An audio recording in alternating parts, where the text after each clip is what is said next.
Yes guys, welcome back to another video. Welcome to the George Benson Football Channel for your Leeds and Chelsea, or Chelsea versus Leeds. I don't know why I said Leeds first. Match preview today at Stamford Bridge, 3 o'clock Saturday kickoff. That is 11 PM for me. Video for 6 Things We Learned will be out straight after the game. Before we get into anything, it's too late to join for this week, but if you are not yet signed up for Ultimate Fan, it is my season-long partner here on GBFC. There's a link in the description. They now have invitational leagues, and you guys, of course, are more than welcome to join the GBFC League. The code will be at the bottom of the screen. There is a link down below. Go get downloading it. Leeds United today in the Prem. It's a big game this for Chelsea, because after what we saw last weekend, with Chelsea dropping points by losing away at West Ham United, Liverpool got their job done at Wolves, even though they didn't play that well. Wolves defended incredibly well. Divock Origi did what Divock Origi does, scoring a late winner, a massive goal for Liverpool. City were dominant away at Watford. They got the job done too. And all of a sudden, after the draw against Zenit, on the back of only winning 2 of our last 5 games in all competitions, Chelsea are looking shaky. And if we look at the injury list, which I'm going to put both teams' injury lists up on the screen for you now, you can see there that we're missing some of our best players. Some of the most important players in our squad are injured. However, we cannot use that as an excuse. Liverpool have got a very shoestring squad compared to Chelsea in terms of quality and depth. They're not having any injuries, and who's to say they will, despite it being a busy period. We know how good City are. They've got 2 players that can play in virtually every position. So dropping points isn't an option here against Leeds today. It's a massive game, not just because we need to bounce back. We've not been playing very well at all, but it's also a massive game because it's Leeds. Leeds are back in the Prem. They have been now for a while. Chelsea-Leeds has always been one of our biggest, fiercest rivalries because of the early days with the hooligans. Chelsea and Leeds, it was always known as a feisty affair. The fans used to absolutely love it. Leeds are going to come down today, and despite not having the best season under Bielsa, they are missing some key players. Calvin Phillips is out. It looks as though Patrick Bamford, former Chelsea boy, might not be available either. Last season, when we went to Ellen Road, it finished 0-0. It was one of the worst matches I saw last season. Not good at all.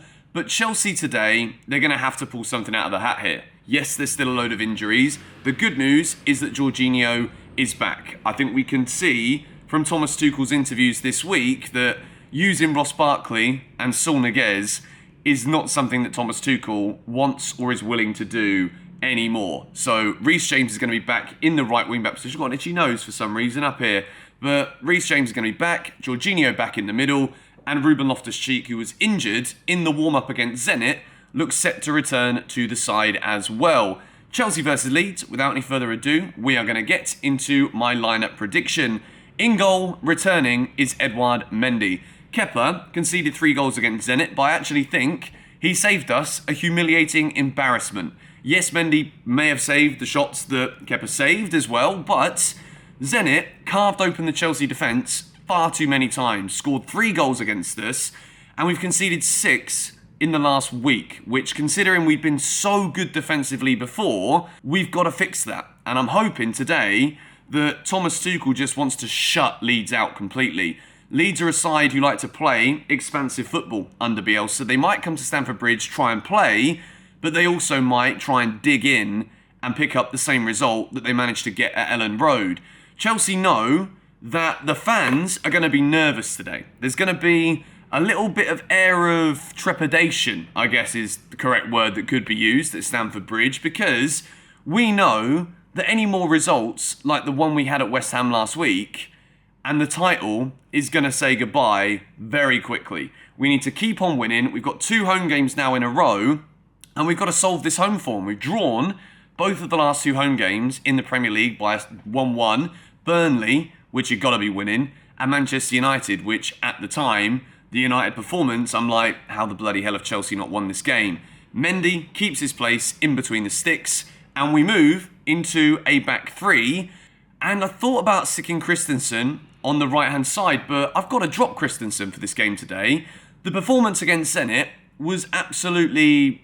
It was absurd, really, to go from being such a solid centre-back for so long to playing like he did there it was the old Andreas Christensen. It was the tentative Andreas Christensen, naive in moments too, and we just can't afford to do that. So I've put Aspi in the right centre-back position, despite him playing 90 minutes in Russia, alongside Thiago Silva and the return of Tony Rudiger. Massive that Rudiger's back in the team. I have had ideas this week to keep making news videos because there's been updates on Rudiger, Real Madrid. Everybody is willing to offer him $400,000 a week to make him one of the highest paid players in Europe. I've avoided it because I keep on making news videos talking about Rudiger, not signing a new deal, what is happening with it. But as long as he's in a Chelsea shirt, I fully believe that Rudiger's going to give absolutely everything for the blue shirt. He's a European champion. And Thiago Silva, who at 37 years old, I don't have a bad word to say about this guy. I think he's right now up there as one of the best defenders in the world, and he starts in the middle. We move into the wing-backs. Reece James, of course, takes the right wing-back spot, and despite not having the best of recent form again, he wasn't good when he came on against Zenit either, but Marcus Alonso has to start in the left wing-back position. We can't see Saul Niguez against a team like Leeds, who press so high. The intensity will be huge in this game today, and Saul Niguez just cannot do it. I think at this point now, a lot of Chelsea fans, myself included, have kind of given up on this loan deal. If there is a way that we can send him back to Atletico in January, as of right now, unless something totally unforeseen happens in the very near future, I just don't know how Saul is ever going to get a game in a Chelsea shirt again. He's been poor every single time I've seen him, apart from one League Cup game. So Marcus Alonso, despite me not being fully confident, comes back in to the left wing-back position. We move into a central midfield two of Jorginho and Ruben Loftus-Cheek. Ruben, form's been a bit tetchy recently from Ruben. 1 minute he looks good, next minute he's losing the ball, giving it away. Jorginho, being back for this one, is absolutely massive. We need him in the middle. There was no way that Thomas Tuchel was going to field Ross Barkley or Saul Niguez in the middle of the park again.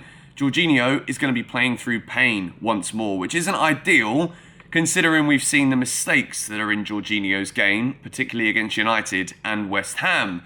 Jorginho back in the middle. Hopefully today he can dictate the play. Leeds are going to be short. There's no Calvin Phillips in the middle, who's one of their strongest midfielders. And hopefully we can control the game in the middle of the park against a struggling Leeds side. They've got some good players, the likes of Rafinha, the number one that a lot of people have actually said Chelsea should go and sign Rafinha. But I think today we can nullify that attack. We move into the front three, and I've gone with Mason Mount, Timo Werner, and Romelu Lukaku. There's a lot of people giving up on Lukaku. I thought he was dreadful against Zenit the other day too, despite scoring. Timo Werner, that could be a turning point game. I know we've said this before, and then he's put in a semi-shoddy performance the next game after.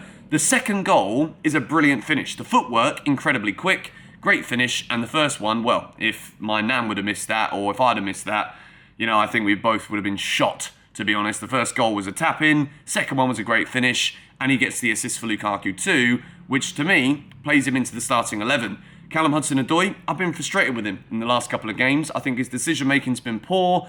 In the final third, he's not doing enough. He doesn't take players on enough. The crosses are too predictable, and he doesn't look up. It's as simple as that. So Mason Mount, I think, will start on the right. Timo Werner on the left with Romelu Lukaku going through the middle. As I said, massive game today for Chelsea. We've got to win this one.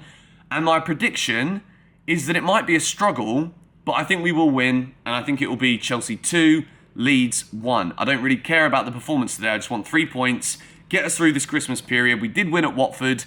Other than that, it's been very, very shaky. And we've got to rectify that as soon as possible. Let me know your predictions and your starting 11 in the comments down below. Thank you guys so much for watching, and be sure to tune into GBFC, subscribe, turn on the notifications so that you don't miss 6 things we learned straight after the game this evening. Come on, you Blues.